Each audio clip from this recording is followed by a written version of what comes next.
মানতে হবে।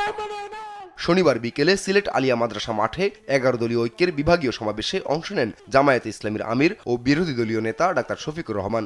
বলেন, জুলাই যোদ্ধাদের সঙ্গে বেইমানি করবে না জামায়াত। তিনি বলেন, মজলুম থেকে বিএনপি এখন আওয়ামী লীগের পথে হাঁটছে, কিন্তু ফ্যাসিবাদ কায়েমের চেষ্টা করলে জনগণ ছেড়ে কথা বলবে না। ফ্যাসিবাদী আওয়ামী লীগের পথ ধরেই তারা হাঁটা শুরু করেছেন। সমাজের সব ক্ষেত্রে তারা বেপরোয়া নির্লজ্জ দলীয়করণ করে দুর্নীতিকে তারা জাতীয়করণ করতে যাচ্ছেন। আমরা মানব না। হাসিনা তাড়িয়েছে, যদি ফ্যাসিবাদ আপনারা কায়েম করেন আপনাদেরকেও জনগণ তাড়াবে।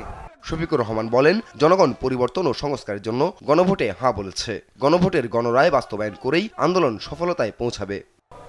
আমাদের কথা সাফ, জনগণ পরিবর্তনের জন্য সংস্কারের জন্য গণভোটে হ্যাঁ বলেছে। 70% মানুষ হ্যাঁ বলেছে। গণভোটকে আমরা অপমান করতে দেব না।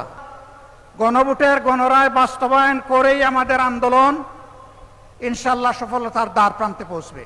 আর এনসিপি আহ্বায়ক ও বিরোধী দলীয় চিফ হুইপ নাহিদ ইসলাম বলেন, গণভোটের রায় বাস্তবায়ন না করলে আওয়ামী লীগের মতো পরিণতি ভোগ করতে হবে।